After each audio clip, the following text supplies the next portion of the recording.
and pending the new items that arise during the normal administration of the community, both HOAs. We have put together a scheduled town hall developer meetings and general assembly to inform the owners of what is happening.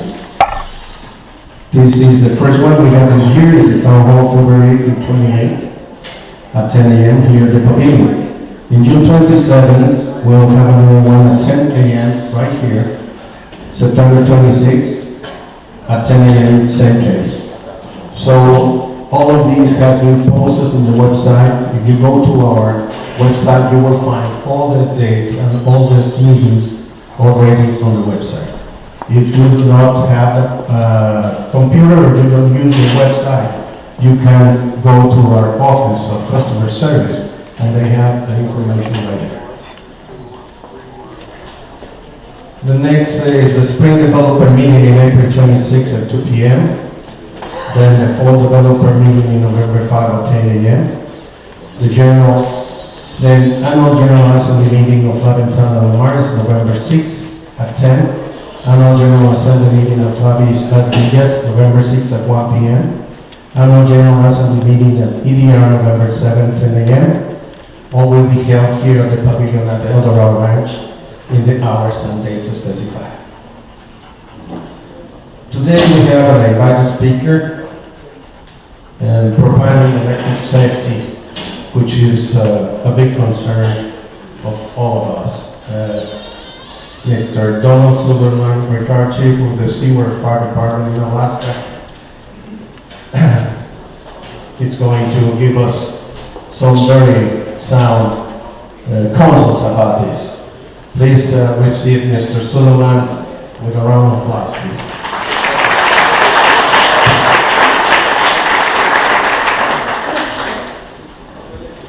Thank you. Good morning.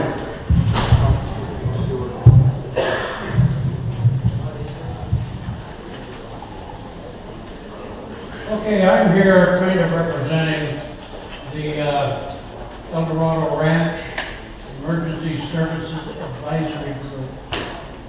And this is a group that was started approximately 3 years ago as a result of a couple of near tragedies. One of them happened to be my next door neighbor. Totally lost her motorhome and the structure around it. There was some issues that I had problems with, and so we started digging around and pursuing, hopefully, not to see these kind of issues occur again. I think we've made some great strides. Part of our group has been working with Neffy Ramirez at the Emergency Services, and we have a lot of experience, fire suppression experience, training, etc. Some of them are sitting right back here. And the idea is primarily to educate the public, train the firefighters, and this type of thing. One of the things I want to address today specifically is the fuel of choice currently on the entire Baja, which is called propane. It's a very useful gas, and it can be your friend if you don't abuse the fact. There are a lot of safety issues that need to be followed. Some of the things is, in this weather down here, the climate is such that it can be very hard on hoses, valves, regulators, anything to do with the propane system. And as a result, you need to check these components pretty much on an annual basis because they do deteriorate much quicker in this climate. I want to show you an example. This is a hose off of my system that did not have proper support, where were attached to the building, and it kind of hung on its own weight, attached to the fitting. It's leaking. Of course, I didn't know it until I could smell it outside and wonder where it was coming from. Then I was thinking it was something to do with the valve, the cylinder, but it wasn't. This is where it came from. This is something that you don't want to happen. It wastes fuel. If you have a situation where this might be attached next to a pump or something of that order. Can everybody hear me back there? Yep. Okay. Thought somebody was waving at me. Anyway, you don't want a propane tank next to anything that's going to create a spark. It can ruin your day. Another item, I'm sure you're all familiar with these little critters. It's the pigtail that goes from your propane tank to your appliance, whether it be an outdoor barbecue or whatever. These things do wear out. The regulators wear out. They're good for a couple, 3 years under best situation. Fittings need to be checked annually. They do work their way loose. And the hoses themselves in the direct sunlight will deteriorate. This is a legal sanctioned hose, and on this hose, it'll tell you that approximately every foot of its length. So be sure you replace your old hose with a hose that is on this order. It'll tell generally that it is for gas. It is a 1/4 inch inside diameter. It's appropriate pressure, about 350 psi, and it is marked specifically for propane.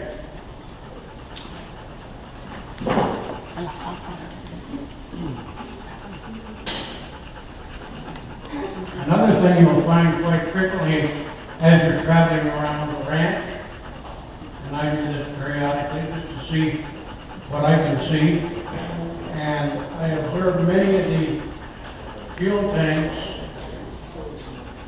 sitting in the direct sunlight, no protection whatsoever, and that is not good on them for a couple of different reasons. They build up pressure in the sunlight, which could cause the pressure relief valve to blow. That's what you're hoping it's going to do anyway, rather than the alternative. These tanks should be painted white. In the United States, it's mandated. Down here, they've got some different rules, and some of them aren't even addressed. So anyway, that is an item to take into consideration. Build a shed around it so it's not in the direct sunlight. Most of these bulk tanks, 200 liter and on up, will have a cover over the valves and gauges, and that helps protect them, but it is not the total answer. You should have it protected from the sunlight. According to the agenda today, I was also going to talk about some electrical stuff. About the only thing, as I mentioned a little earlier, is be real careful when you're positioning perhaps your water pump or any other electrical device in the area of a propane tank or any propane fitting, because it's not a pleasant experience when they blow up, and they will do that. Some of these, if they're in an enclosed area, under a stairwell, many stairwells that go up to the rooftops. They take that space, they don't waste it, they put a propane tank, maybe their water pump, and other electrical items all mixed under there. That's a disaster waiting to happen. Anyway, if anyone has any questions, I would, for Roberto, are we going to address questions now or at the end? I think so. In this case, if they want to make it right now, it can be done. Do you have a team of people that will, upon request, come inspect the propane system at a private home? We can do that. I am a licensed building inspector in the state of Alaska. And I do have the training and the expertise to do that. If everybody in the ranch wanted me to do it, it would be a lengthy process. So I will do it in some instances. I think Nephi, with the emergency services, some of his people are qualified to do it. And I do know that some of our conversations, we had talked about a request from the gas providers to come out and inspect their equipment. In the States, they don't fuel something that is not legal or safe. And if they don't install it themselves, they may not approve it in any event. So it'd be a good idea if you have questions about your system, whether it's safe or not. It'd be a good idea to get some advice on it. Good morning. I do a lot of propane cooking, and I just had the same issue on my regulator, had to replace it. But for those of you that don't know, you can put, correct me if I'm wrong, soap in a spray bottle with water and spray all your fittings, regulator and everything. And if it bubbles, you have a leak. Then you know. Spray your hoses, the fittings, regulator, and that's how I found out I had a leak in my regulator. Unfortunately, it's by the pump. Yeah, you were probably pretty lucky there. Well, it's off the air. Yeah. Well, as long as it's not in an enclosed place where you've got some air circulation, it may not be nearly the issue, but you just don't know. And I really wouldn't want to take a chance with that. Any other questions? Well, thank you very much. Thank you very much to Mr. Congressman. Thank you very much for your very interesting words. We appreciate that. The next point, I am going to make a different change because of time needs for the report that is going to be made. This is about point number 3 of the agenda, BMC and Red Cross. Mr. Ed Jones will introduce to us with Mr. Perry. Good morning, nice to see you here, guys. What we got? 300 people? Fantastic. For those of you that don't know, my name is Ed Jones. When Baja Medical was set up down here, Larry Preston established an advisory committee that was strictly consisted of owners down here. I don't know how many of the members are here, but if you're here, please stand up. I'm Groshue, Vicki Tennant, Stan Shipton, Steve Kenny, Dave Soper. Looks like the rest of them are out of town enjoying themselves. Anyway, we meet once a month, and Roberto attends those meetings, so I consider him a part of that, because he's an owner here too. There's been some trouble, as you know, over the years, with ambulance service, dependability, variances in cost. It's just a big mess. There is a very good solution at hand. I would like to introduce Barry Christian, who is heading up this effort through the Rotary Club. Barry, if you would come forward and let's talk about the involvement of the Rotary at Baja Medical Center, please.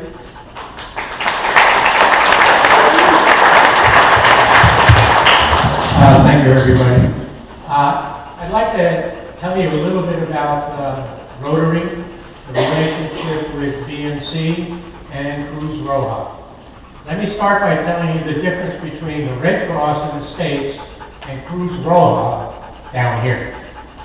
Red Cross in the state's function is to respond to natural disasters and emergencies with food, clothing, housing. They don't respond to an accident on the highway. They're not staffed with EMT people. Cruz Roja down here, on the other hand, does not respond to natural disasters. They just respond to accidents. Car accidents, medical emergencies, even an airplane accident that occurred about a year ago south of town. The money that is raised and given to the Rotary on behalf of Cruz Roja goes into what's called a restricted fund. By definition, that restricted fund can only be paid out to suppliers and vendors of services and materials to Cruz Roja. That fund is audited just like every other restricted fund we have. Before I go any further, I'd like to introduce Mike Sweeney. He's the president of the San Felipe Rotary Club. I am the fundraising chairman. If any of you went to State of the Park on Thursday, that was all of the Rotary working together, putting that thing together.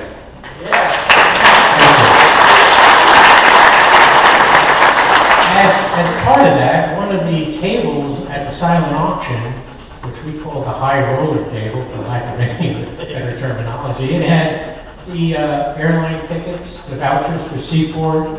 It had Easy's wine tour valued at $400. It had a number of things, but the bottom line, when we counted the money, after all the dust settled, there was $1,080 that was raised for Cruz Roja that went into the restricted fund.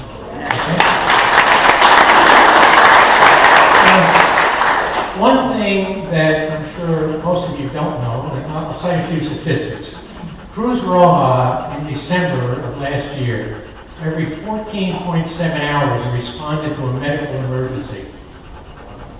Now they did 49 responses in the month of December. Now those are everything from people having accidents, to heart attacks, to fractures, to you name it, and they've seen it. The ambulances that you see in town, I know a lot of people say, well, Jesus, there's a bunch of ambulances in town. Yeah, there are. There's the IMSS ambulance. The fire department has an ambulance. There's a couple of others around. But the ones that you see, other than Cruz Roja, they don't respond to accidents. They don't respond to medical emergencies. Only Cruz Roja does. The IMS ambulance is strictly for transportation from one of their facilities to another of their facilities. They don't have EMT people on staff generally. Cruz Roja was just awarded a 2014 Nissan ambulance by the Baja State of California. Yeah, brand new. It doesn't have one Band-Aid in it, but it's brand new. If you saw any of the ambulances here, if you ever looked inside one of them, there are virtually no supplies in those ambulances. I got involved when I found out a number of months ago, 6-8 months ago, that Cruz Roja actually shut down. They ceased operations for 4 weeks because they had no money. They had no money to pay the electric bill, the phone bill, salaries. They had no money at all. Now, it was at one time, funding came from Mexicali and Tijuana. About 2 years ago, that all ceased. They're self-sufficient, or try to be. Okay? That's why you see them out there with their little cans, raising money. I got involved personally. I had an incident that occurred. I was talking to my wife, and I started talking stupid. I was saying good words, but the words didn't make any sense if you put them together. You know, like car, fat, hot, no, I don't know. And I knew I was doing it, but I couldn't stop. Next thing happened, I got real hot, passed out, fell down, broke 4 ribs, cracked my head. Cruz Roja came, stabilized me, got me to a point where I could go up to the States.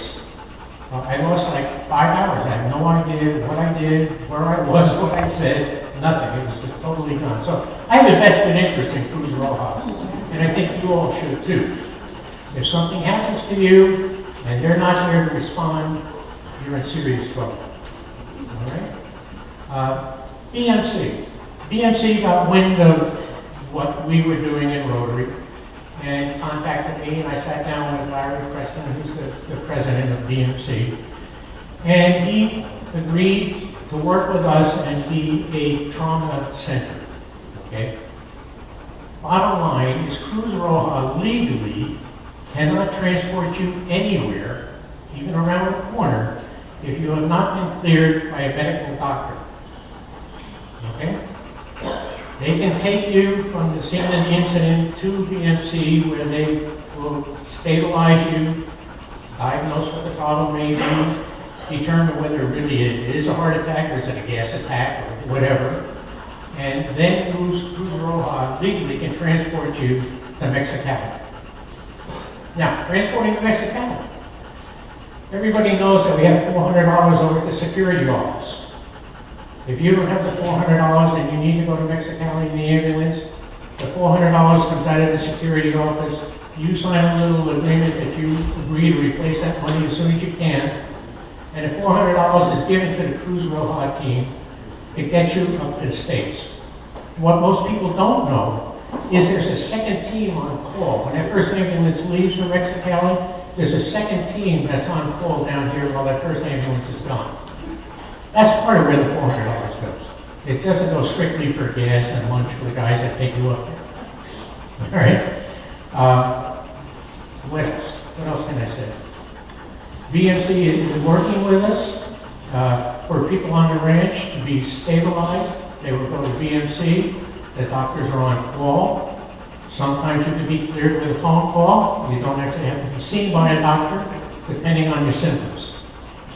The Cruz Roja people are EMT trained. One of the things that I would like to do with some of the funds that we raise is to buy supplies and also train the EMT people. At this point, they pay for their own training when they go up to Mexicali and stay there a week. That's out of their pocket, and they don't have very deep pockets. What else? Did I leave anything out? Oh, okay.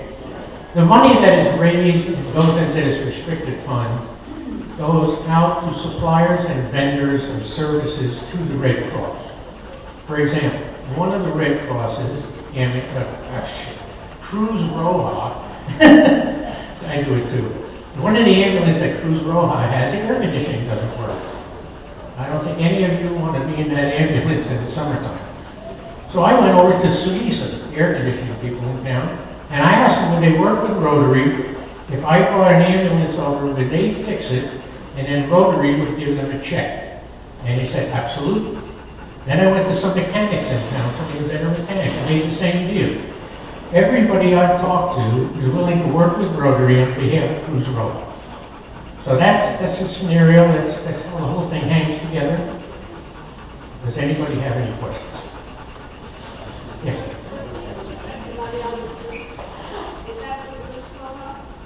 Excuse me? The people that's on the streets collecting money, it says Red Cross on their cans. It doesn't say Red Cross, it has a Red Cross, Okay, but it's Cruz Roja. it is Cruz Roja. Absolutely, Okay. absolutely. This, you have to look at this as a form of an insurance policy, the donations that you make. What I'd like to do, and you'll hear more about this at the developers meeting, is I'll have a PayPal account set up. Everybody can make regular contributions on a monthly basis, painlessly, $5, $10 a month. It doesn't take a great deal of money to keep Cruz Roja in operation. Their annual budget is $70,000 a year. I just want to commend Rotary on taking on this project, and you guys, that's really a great thing for the community, not only for people in El Dorado, but for the Mexican community in town. You're doing a great job. Thank you. Thank you.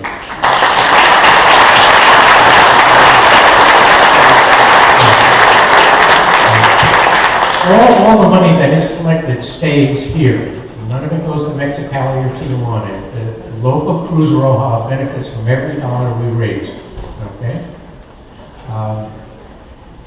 Anything else?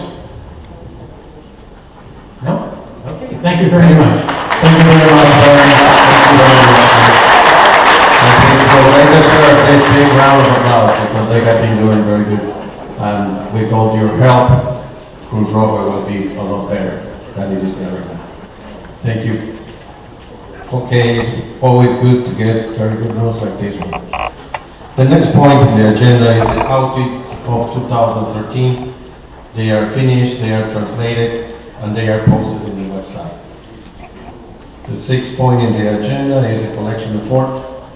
The HOA is working with Concord and with Blackwell in the United States, and a collection manager in Mexicali, which name is Armando Rosas. He has been more successful collecting past dues with the HOA, and we have been paying on all our fee for him. Blackwell, for example, used to charge us 25%. That's what they charge. And this manager, Armando, he's getting 19%. He's doing a very good job, very good. In a soft manner, in a gentle manner, the people are responding, the people is happy with the new way of contact. So this is what we are doing in the collection report. Telenor, the surveys, as you are aware, have not been what we expect. We just have a meeting on February 26th, 2 days ago from now, and the director of Telenor Mexicali came down. We were talking about the problems that we are experiencing with WiMAX and the copper connections too. And he explained to us what is going on. First of all, as in the September meeting, I comment, they were making the transfer from the Alvaro system, which was the old system, to the WiMAX system. They disconnected the old antenna, and they are right now working only with WiMAX. There are still 40 accounts to be transferred. They had not been transferred because they had not been able to find the owners in their houses to make the change. They have to go into the house, change the router, some to programming, and then it's done. So as the people gets back, and they will, for sure, they'll say, I don't have telephone, we'll contact with Telenor, and they will be fixed. The other thing is, originally they were working only in 2 areas with WiMAX. They have 2 big areas. Right now they divided in 4. In this way they are going to be able to not crowd one of the areas, which was one of the things that was happening. We have around 550 accounts with Telenor, and they have using one around 300. So that was a big part of the problem. All was contained in one of the areas, the other one has the other half more or less. So right now they divided in 4. And they plan to be finished on this in 4 weeks more. And they say that once this happens, for example, the people who has a contract for 2 megas of internet speed, they will be able to have it, and they will be able to increase the speed too, for whoever wants it. So the compromise was very, very hard for them. They saw that we were very demanding and worried about the service, so they say, no, we are going to do it, and we expect that to be finished in 4 weeks. That's mainly in the area of EDR. In the area of La Ventana, they are going to do re-inspection of all the lines and everything that is installed, because of wearing for time and rains and all of that can be damage to the line. So they are going to review all that, and they say that they expect that to be finished too in the same time frame, 4 weeks. And we plan for another meeting in 2 weeks, so we can review what they have been doing, and we can feed them back what is happening. Because we are working with some residents that are monitoring the problems, so whatever they feel, whatever they are experiencing, that's what we take them to tell. So that's what we are doing on Telenor right now. We have a problem with the 688 numbers. Right now we suggest everybody through communication from Bob Miller that you call the emergency response team, preferably at night, so you can check that your telephone is working right. You can get an answer from the emergency side. Besides, Jorge Rivero sent in a couple of weeks before a series of numbers, only cell numbers that you can call directly, and those are all emergency services response team in cellular, so you can contact them even if the 680 is not working for some reason. So we want to be sure that you know that we are connected. Yes.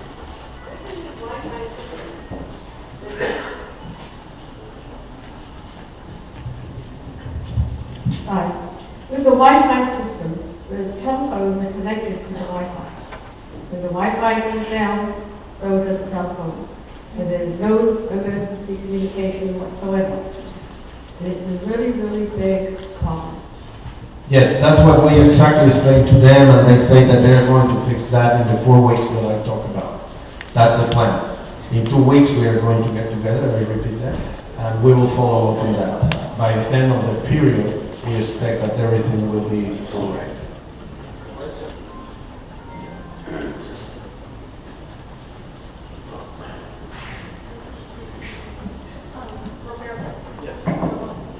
Yes. The question, sorry. I don't really need that. The question I have, that generally the service is great. However, I know myself and other people have periods where the phone has gone down for days, sometimes weeks at a time. Now the state will call and say, I'd like a credit.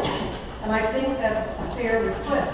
How do you get some kind of credit when your service has been out for weeks? I think that should be socially discussed.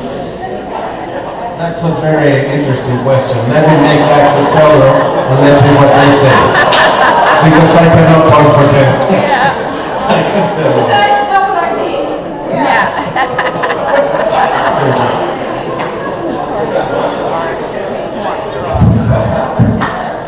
Thank you. I just wanted to ask if they give you information on when they will be able to take new accounts for the WiMAX service.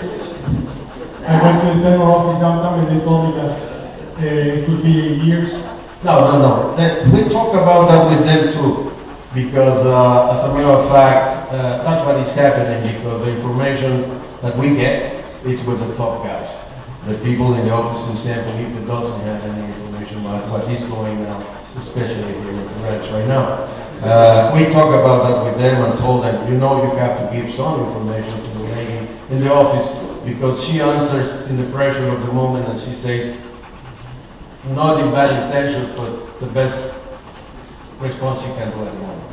So they are going to give them more right information and they expect on these 4 weeks. And then once this is finished and everything is working fine, they are planning to restart new lines and everything. In town, for example, if somebody wants a telephone connection, they can get it. There are areas where they cannot get it. For example, if we say Colonia Emiliano Zapata, for sure maybe they will not get it, or Las Minicas. But in town, they can provide the service. And here, once this is solved, they already say that they will restart doing new lines. What will be the best inspired, about that, like in, let's say, a couple of months? The office in El Dorado or somebody Mexicali for tender, or is that lady downtown going to be the main point of contact? I think so she will be the main point of contact Okay. because that's the normal way, the office. All right, thank you. You're welcome. All right, I just want,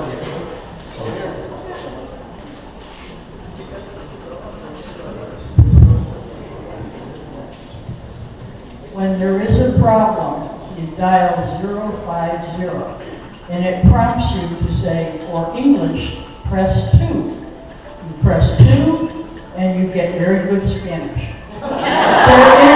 There is no way of talking to somebody in English. I went through it for 2 weeks with no service and using my U.S. cell phone to try and get service. They need to put a prompt for English and have it be in English. thank you for that. I will let them know that they need a report or something, how to direct the people, where to call or contact whom.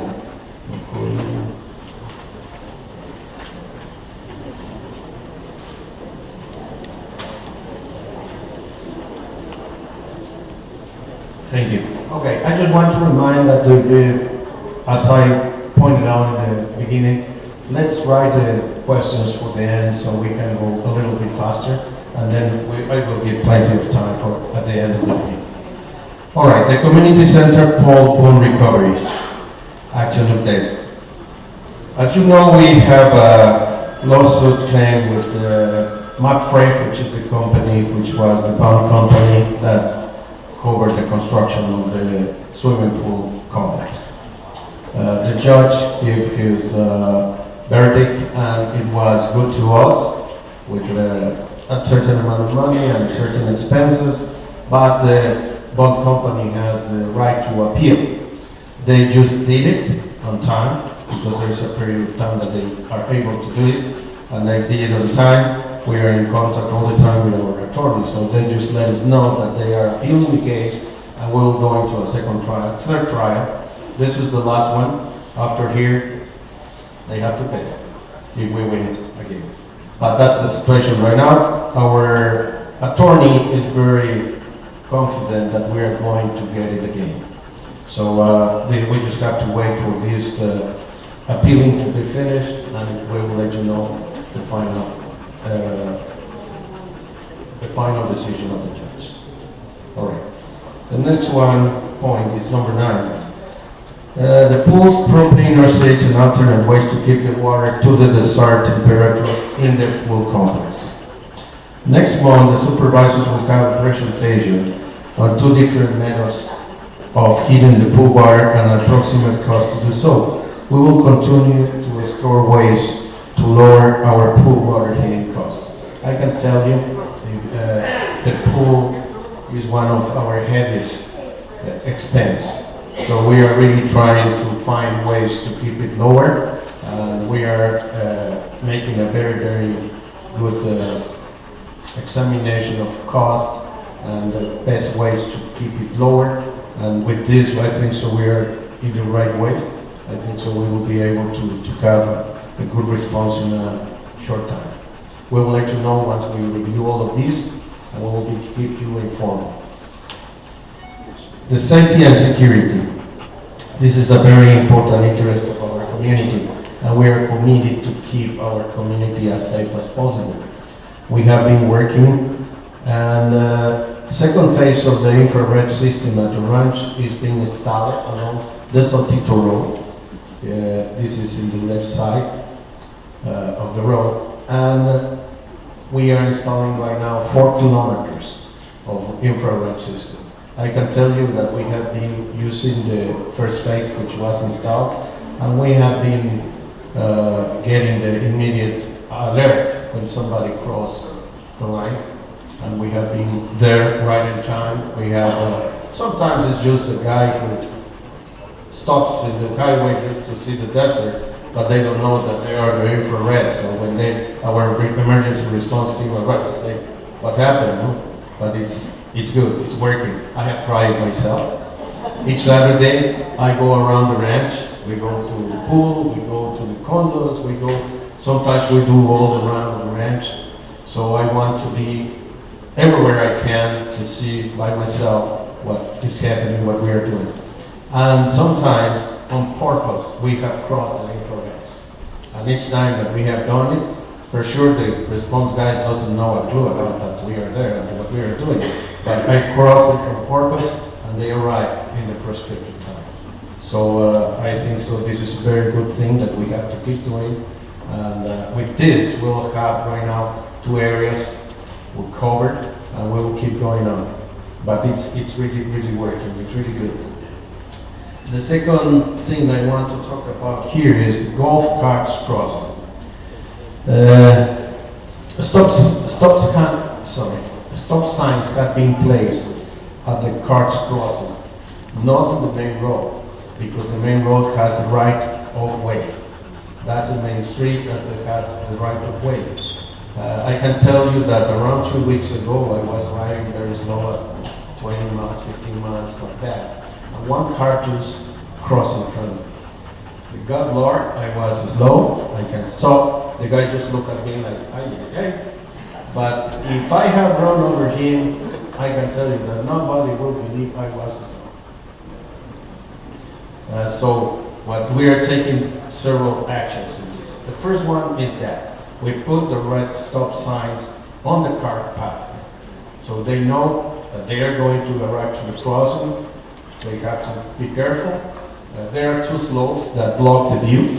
We are going to lower them down so they can see that the cars are coming. Other cars can see them because they're high. And the other one is just to remind everybody about this. The fire response team really recommends that you respect this because there have been very close calls to accidents. The other thing I want to tell you is the Continental Dental Care that we present or introduce to you in September. They are in town. They finally installed their dental care center. It's in downtown. If you know where the Vancomer used to be in Chetumal Street, that they closed not long time ago.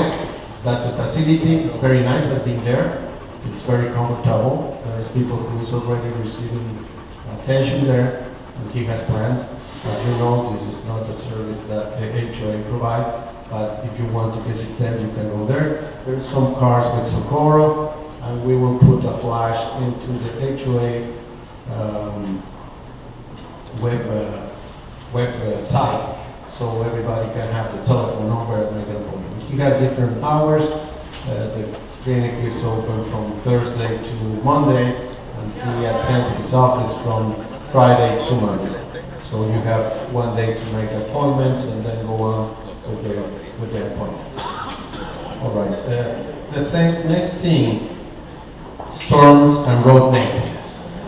I have been receiving a lot of emails about the roads. And I can tell you that we are very, very worried about this. We want to give the response. We are doing that. But you have to remember that last year we had two very heavy storms, and that caused a lot of damage. We have two schedules in place. One is the fast response to the rains. When this kind of rains hit, we immediately go out to attend the main roads, which is Saltito, which is Electric, which is Toyon, all the main roads that go into the different communities. So once we do that, or for example, right here in La Ventana, I remember that the way to the beach was completely taken out, and that took like 2 or 3 weeks of work. And once we finish with all the main roads, then we go with the second part of each, which is the most populated areas, and we go from there. After we finish all the heavy rain damage, then we get back to our normal scale. We don't get back to the beginning, because in that way we will never finish the range. So when we stop, we went from that on. So everybody has a fair chance to get the roads repaired in a certain amount of time. This year we are on that scale, we are working, and we attend some special issues, like for example, I have a big problem with the water when these rains comes into my property. We have them. We can do it. But be sure that we are going to keep going that. And this year we are planning to add red dirt into the main roads, which is the first, and then we'll keep going on. This will take a good amount of time because, as you know, we have more than 200 miles of roads in the range. Can we keep that question today? All right. The next thing is the role of regulations in managing the HOA. I want to make this comment because I have been questioned again about this question, and I want to give the administrator response to this. Is we have 3 determinations from 3 different law firms that have all agreed that the regulations are the primary documents to govern the HOAs. Me as an administrator, I am here to follow the rules and regulations with our primary documents that govern the HOA. So I am going to act upon them, and that's a document that I will be working with. I'm Linda Williams. I live in Los Viejos North. And my question is, the last 3 or 4 times that we've had guests come onto the ranch, it is my understanding that it's my responsibility to go to security, tell them who's arriving, give them my name, my phone number, my address, and the date, obviously the date of their arrival. The last 3 or 4 times I've done this, my guests have gotten to the gate. There's no record that they're coming. So I have gone in, I talked to Socorro, and she did confirm that that is the protocol. So this happened last Thursday. I had 2 people coming in on Friday and 5 people coming in on Sunday. The Friday group, they're at the main gate, and we appreciate the security. We appreciate it, we don't have a problem with that. Our guests couldn't get in, they emailed us and said, we're at the front gate and we can't get in. So my husband gets in the car, goes down to the gate. I get on the phone, I call security, and he goes, oh yes, he had all that information, but the information never got from security to the front gate. So on Sunday, we had more people coming in. I thought, well, I'm going to head this off. I went to the front gate and I said, do you have this information? They did not have the information. I gave it to them, and our Sunday guests were able to get in, but of course they didn't have their passes. Is this what I'm supposed to be doing? I mean, have I done something wrong, or is the information not getting from security office to the front gate? Okay, and just taking in consideration what you just have said, that's the situation that is happening. For some reason, the information from the main office is not arriving to the gate, let's say. But we'll take care of that. Ricardo is here, so we'll take note of that. And we will be sure that this is stopped. It has to be like it has to be. If you give the information to the office of security, they have to let them know that they are right. As a PS to the road situation on Saltillo Road, if a lot of people with these big trucks would slow down, our roads would be in better condition. Yeah.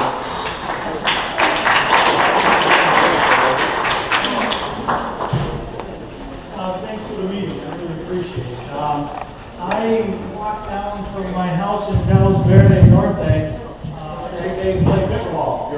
I'm on.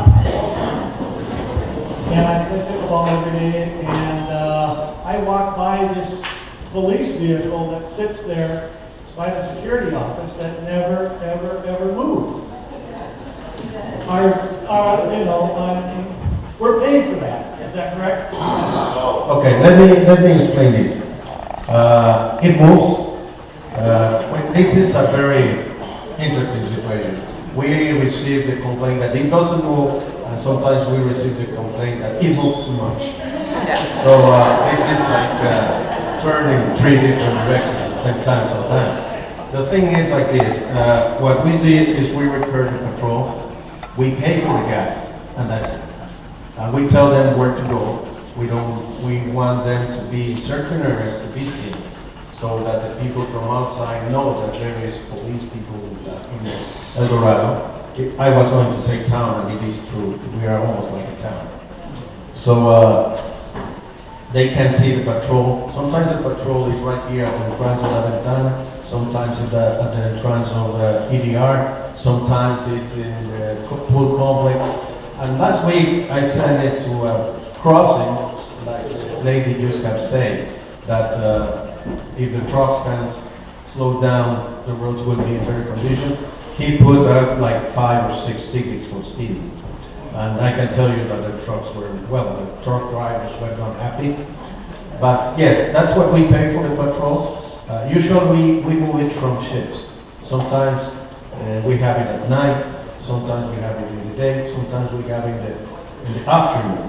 This is because we don't want the bad guys to know at what time they are running, what they are not, so they don't have a certainty of when, how, and where they are going to be. Mainly, we keep them in the main roads. Only they go into the internal circuits if there is a need, specific need. There have been some troubles with some of the elements. We have taken care of that. And like anything, things happen. But we are always on top of them. We follow them and we don't let them go away or carry it away.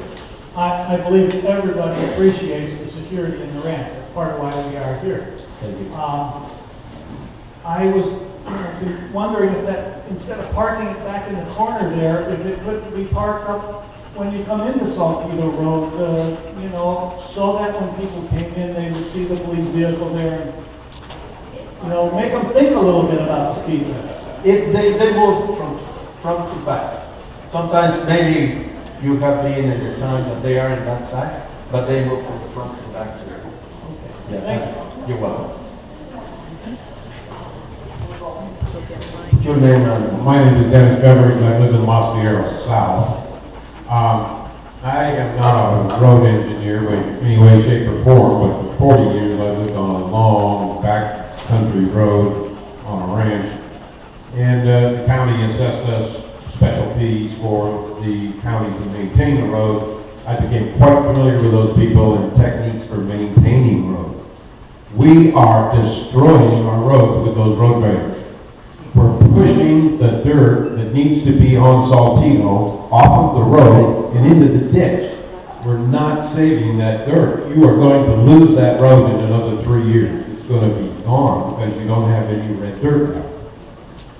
Your graders have not been trained to know how to grade the road and keep the dirt we need to have on the road and pack it properly. And simply don't know how.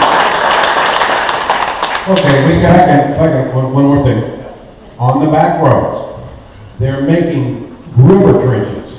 They're not grading the roads to level. So when it rains, those things are going to become rivers.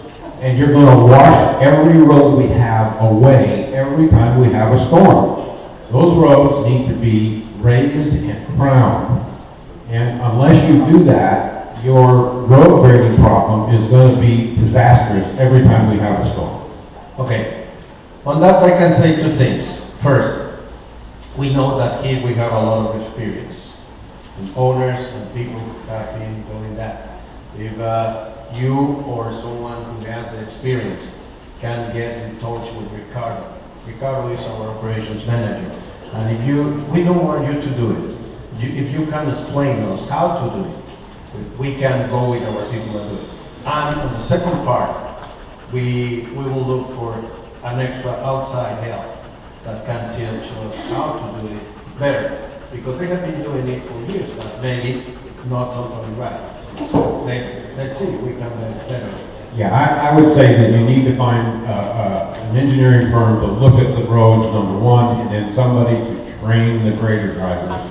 We used to have some very good operators here who did the roads properly, but those guys are gone for some reason or another, and who we have now simply have not been trained to properly operate the graders, and that'll resolve that problem.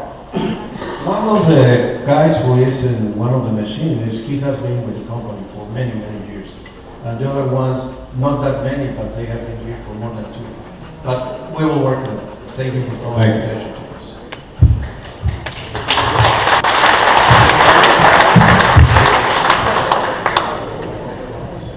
Good morning, my name is Tony Cuevas, and I've been here for 9.5 years. I live in Palos Verdes North number 2. Roberto, I got some questions for you on, please don't give me an answer like, I don't know, the ranch has no money, because that's all the answers I get around here. But number one is, can you give us an update on the issues that Pat had when he had his developer meeting in November? Do you have any update on any of the issues? Because as he said, he's not coming back till November. And I don't know what happened in the spring meeting, he was supposed to come back to March or April before all the snowbirds leave. Do you have any information on the update on some of the issues? Which issue specifically you want to? Well, he was talking about getting the water treatment plant started, getting the condos started, electricity for the people who don't have any power. So like, he's not coming back until November, so do you have any? No, Pat will be here back in April. There's a developers meeting in April. Yeah, so, he said November. No, the developers meeting is going to be in April. He has one in April. I can tell you exactly when. 26. So, and all of these issues are developer. I can tell you that for sure once Pat concludes his financial situation, that will be first thing in the agenda for him. That's what he has to tell us. And for sure, you have seen here, you can talk with him directly. You know you don't need a General Assembly to go to Pat and make a question. You can go to him and ask seriously to give you a right answer. I can do it because I am not the developer. I am the agent. But that's my explanation. I think so. The agenda of Pat, the financial side, is to finish his deal, and then we will do whatever he does. Okay, another question. Are we still tied up with HSBC, the corporation with Fede Camisos and stuff? Because I'm sure you're aware of it, maybe some of you people are aware of it, but HSB has been, they've been involved in a lot of stuff that drug money laundering, they're in their investigation right now. And I was just wondering if us having Fede Camisos with HSBC, if they're going to affect us in any way. No. Right now, I got that question a little bit before the town hall started. And right now, the process of the fideicomisos is still from going from HSBC to Banco Inmobiliario Mexicano. As anything with banks, it takes time. It's in the process. It's very close to be finished. But I will request from Pat, the developer, that he provides a contact with the lady who is in charge of the fideicomisos in the company, which her name is Connie Estrada. Connie Estrada. She is the lady who is in charge of the fideicomisos, and she can explain everything. She's an expert in that situation. And no, I don't think so. The laundering thing with HSBC has anything to do with the individual fideicomiso right here in Mexico, or the general. Okay, also the question on the hiring, when you hire people to come here to work to the ranch, do you do a background check on these people? But there's been a lot, let me finish, because there's been a lot of people that come who are being deported from the United States. And I talked to a gentleman here at the ranch who works with you guys, and they said that they do a background check here in Mexico on the people. But my question is, there's a lot of people who have left when they were young kids and they crossed the border, and a lot of them got deported, and they came back here to, they deported them back into Mexico. But prior to that, when they left, when like say they were 3-4 years old, they come back when they're 22, 23 years old. Who knows what they did? They were bank robbers, car thieves, stuff like that. Is there a background check from the United States? We do that in Mexico records. As a matter of fact, we have a process that they have to present us with no criminal records in Mexico. That's what we can do. I have to see the other side if we can make it through the United States. I really don't know. And if there is a cost in that too, I have to finance it. I will write it. I got one more thing besides here at this meeting. One more. Just one more. It has to do with the veterans. There's a lot of veterans who are here. And I want to say that the end of March, beginning of April, I will be having a meeting with the veterans and starting a little thing here with the veterans. So, for you guys. Thanks. Thank you. My name is Liz Folletti, and I'm out in Los Gatos North. One of our biggest challenges here is staying in contact with our loved ones at home. And I know that internet, for me, this season has been very frustrating. I think with the moving a lot of our activities from Lapa Lapa down to the new pool, it's been a wonderful thing. And I think the ranch has a lot of wonderful resources that we're not necessarily taking advantage of. And when I say that, they say, what happened to internet at Lapa Lapa? Lapa Lapa is a wonderful place to go and Skype with your family, get some work done. It's a quiet place, and it has been the one place on the ranch for years that has had consistent, fast internet. Anybody else has been down there and it's not there anymore? We want to know when it's coming back. This week.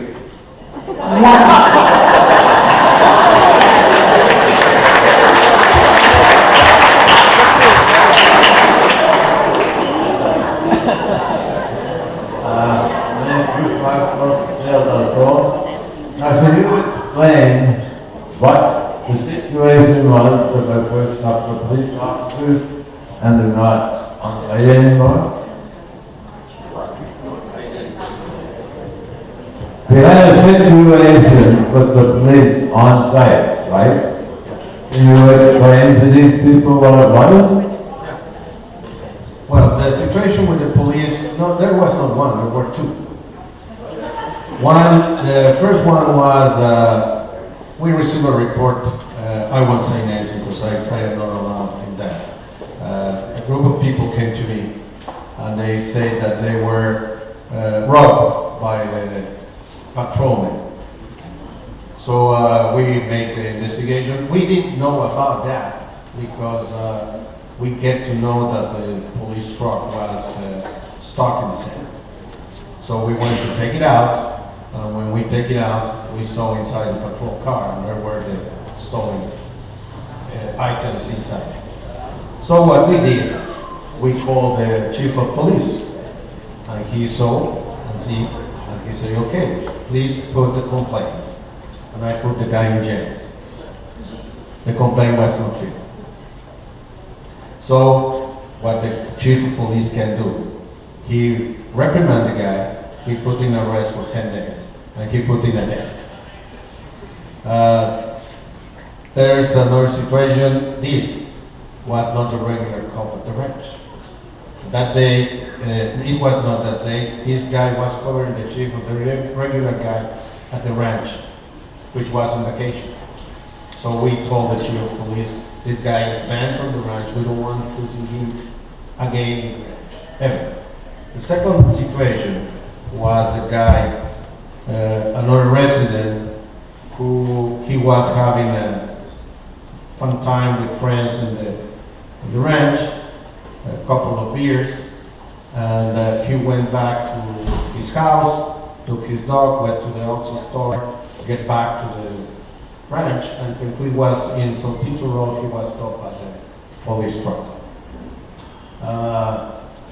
He was stopped. He said that the police guy told him, put your belongings in the hood. He put them up, and he was taking the rest of it. The big folder was not there.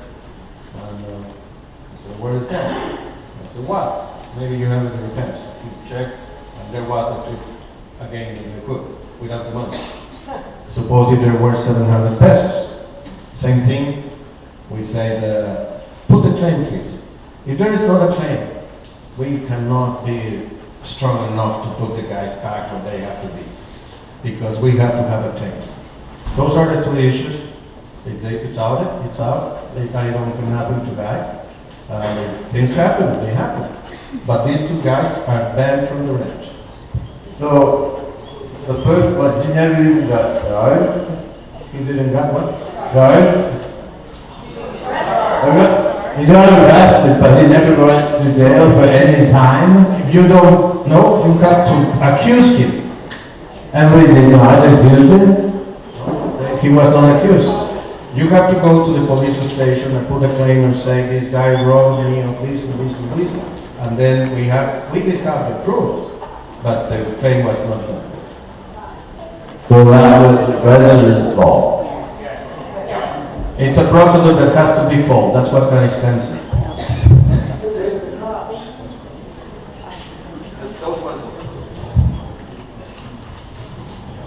Hi, my name is Steve, Buena Vista. I have a couple of questions. You said that pool bond, we have been awarded a victory. How much money is that we were awarded? Lalo. Pardon me? Excuse me. Lalo. Oh, it's outside. Let me ask the financial guy. He is the one that with the numbers. Here's coming. Here's Lalo, ¿cuánto fue lo que aprobó el juez en el bond de la alberca para pagar? It's around $28,000. Plus legal costs. So we got 28,000, or suppose we made it, and then we have to take out legal fees. Right now, we haven't get that No, I understand. until the end of the appeal. Yeah, no, besides the 2,800, besides the 28,000, we'll get paid the expenses of the lawyers. Okay. You said something. And you know that on security, in the back, there's a big security ditch along the back of the development. About half of that's been closed in again, or a third of that has been closed in by the rains this last year, and you can drive across it anywhere. Is that going to be repaired? Yes, it's not a easy job, it's not a cheap job, but yeah, we will be doing it as we can, because we got to do the roads we have a budget, we have to go by the budget. So do you have any idea about how long that's going to take? Ricardo, ¿como cuánto tiempo tardaríamos en hacer todo el perímetro, la fosa? La que está caída, todo lo que está cerca.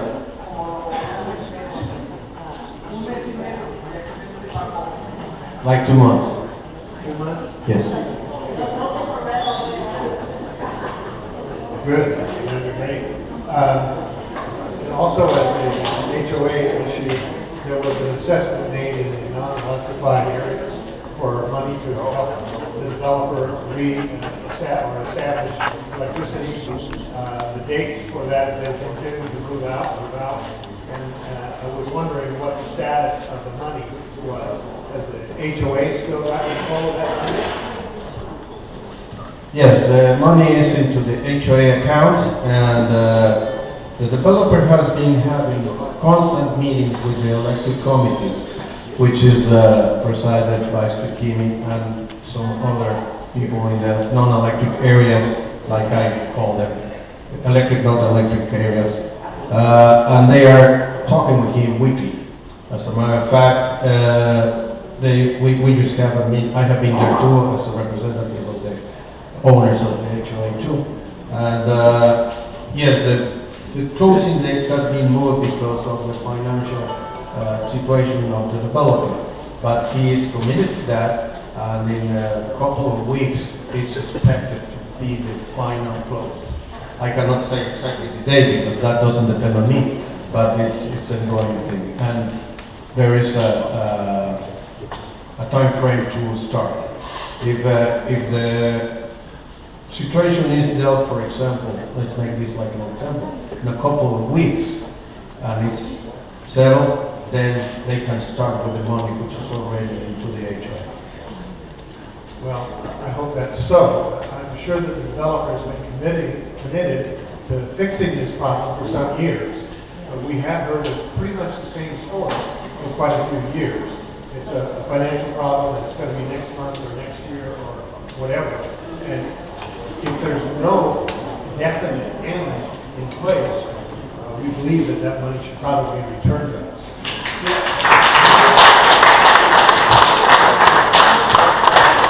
I will pass this comment on. Yeah, I think this back. We are here with Sana.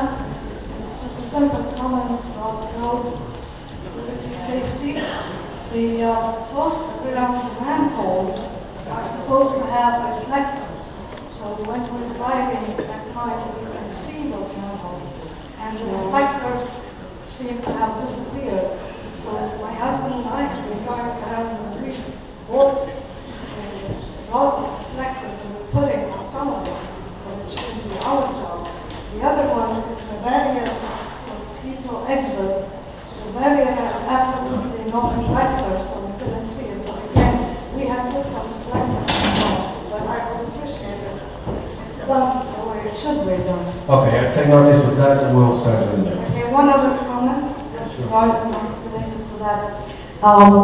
If you are paying your Mexican taxes, do not pay them online, that's a suggestion, because when you go back to see if it's clear, instead of it's clear that you pay, you find you owe now 2 years, last year and this year, instead of being here. So go out to the office, pay directly, and get your receipt immediately. And then you make that comment.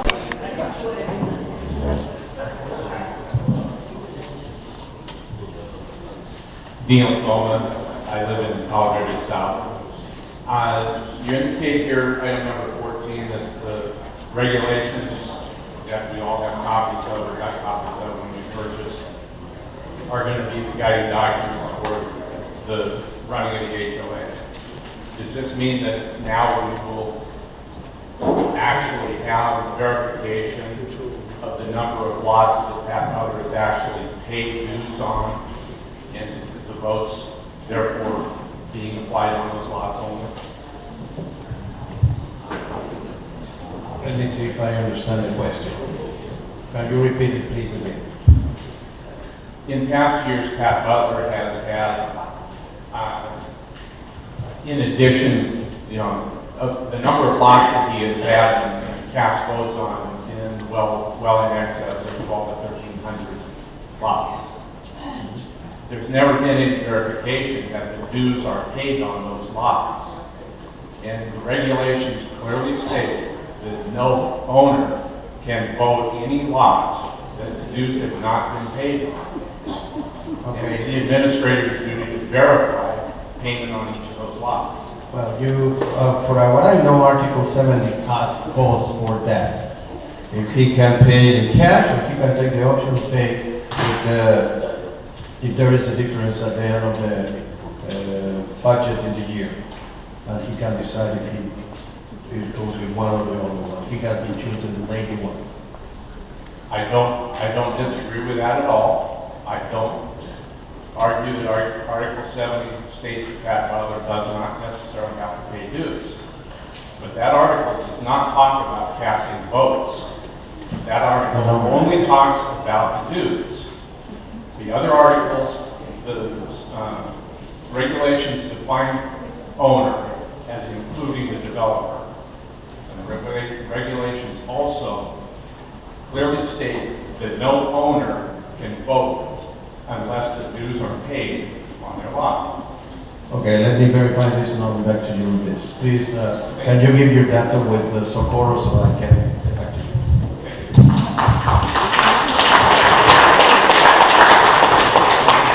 As I told you at the beginning of our meeting, Candace Sanford, I would like you to budget a decent cost of living for all workers. It's a joke. These guys are paying more for propane, gas, and we've not given them a decent raise in years. And we have some pretty amazing workers on this ranch.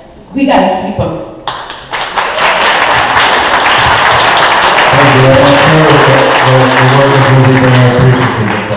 Thank you. I don't have a question, I don't have a complaint. I just want to share with everybody. I think all of us who have lived here for any time have seen or dealt with the wild dogs or the stray dogs. Most of you know I work with Viva. I just want to send out a plea that, number one, we can't continue to do the work.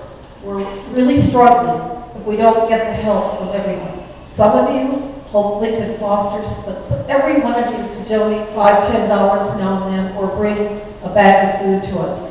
Next Monday, the 9th, we're having a fundraiser here. It's $15 lunch, a nice salad bar lunch will be included.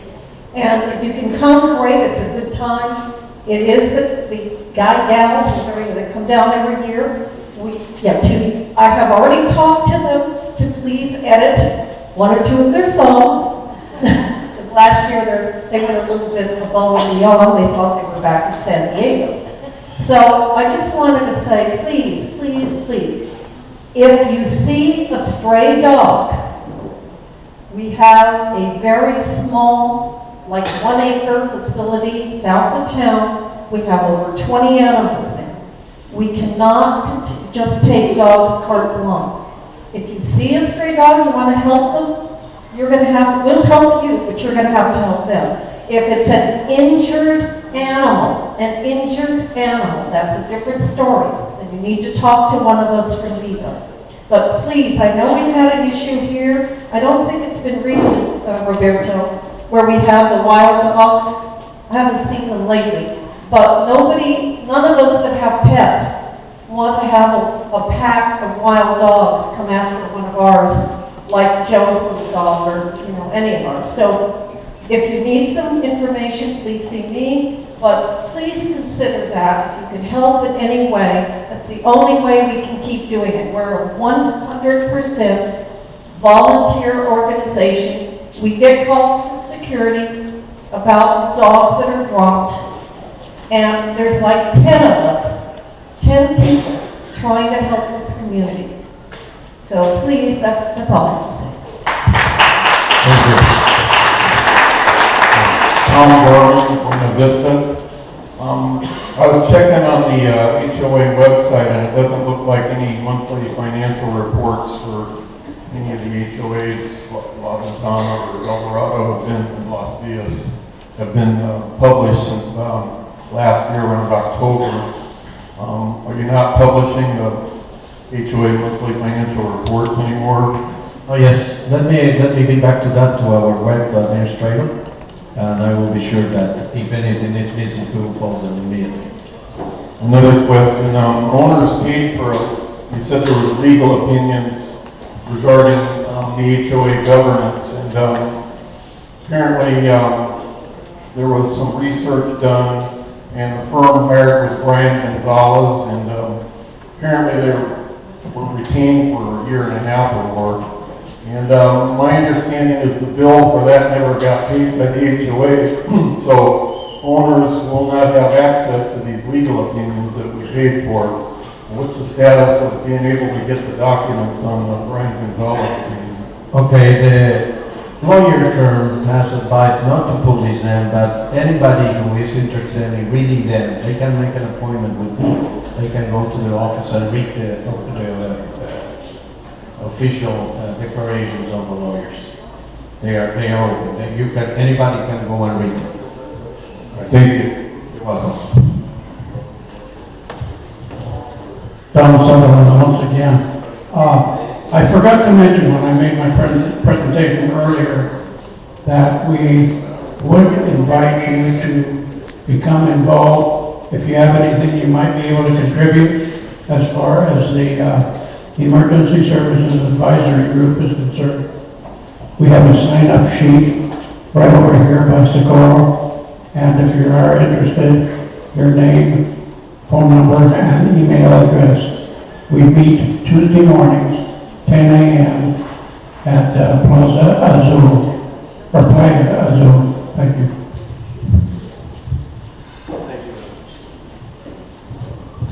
My name is Nikki Tennant. I live in the condos, building 35, and I have a question about washing our cars or ATVs or bicycle or anything in the driveway.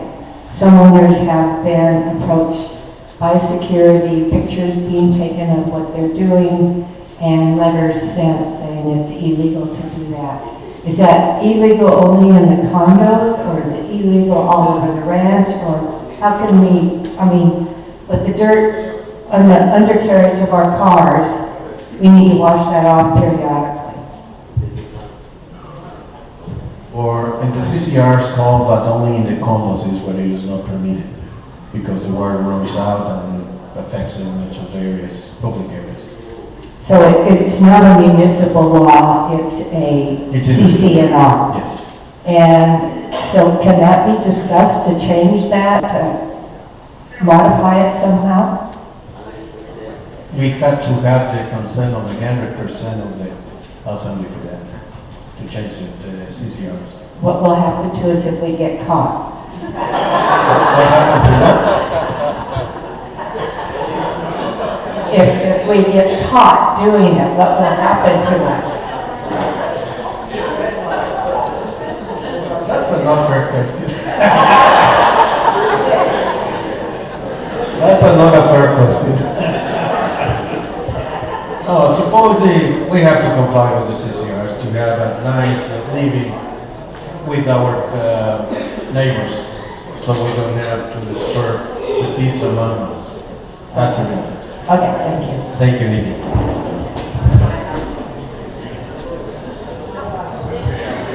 Bob Wallace from Condo 51-2, and I was wondering if you could give us an update on the status of the condo that blew up a year ago. It's still going on. We are in negotiations with the insurance company and the owners.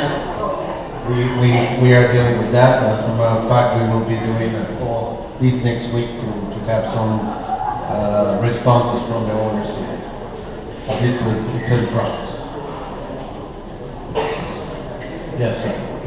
I'm Charlie Hadley again, and I just wanted to clarify something you just said to Tom Gorman, that you had legal advice to not post the documents from Brian Gonzalez and the reports that the supervisors made to the HOA? I didn't say that. I said that the counsel for our lawyer was not to put the legal opinion of the lawyers about that, but they put it in the web. But anybody who is interested in the community can go into the office and read them. So those documents are on the website? That's what I am saying. They are not in the website. You know, all of these people here paid for those documents. Yes. And they have a right to see them and to look at them if they want. No, sir. Yes, sir, they do. No. I follow the legal opinion of the lawyer, which was what we paid them, and that's their legal opinion. So we have to follow their advice, because that's what all these people is paying for the legal advice of the lawyer. That's what we are doing. So you're going to withhold that information from us? No, sir. What we are going to do is, if anybody wants to see it, make an appointment with me, and I will be happy to show it to them. That's it. Good morning, Mr. Berger. Good morning, Mr. Conrad. So these documents that are available in your office by appointment, if I were to come to your office to view them, could I make a copy of them? No, sir. It's to read. Just to read it. Could I read it privately, or would you be there? I will be next in the office. I want to see that nobody make copies. Okay, thank you.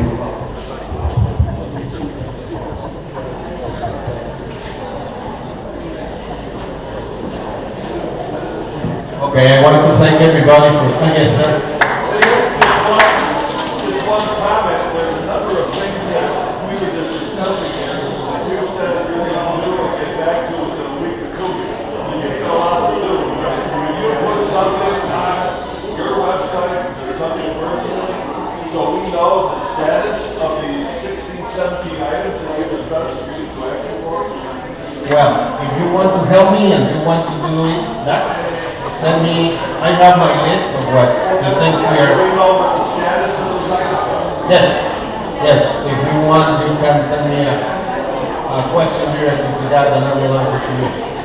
But as you say, I have a lot of things. You've got the meeting recorded, so you know what the items are. Yes. You just want to report on that. Yeah, I will. I can do that.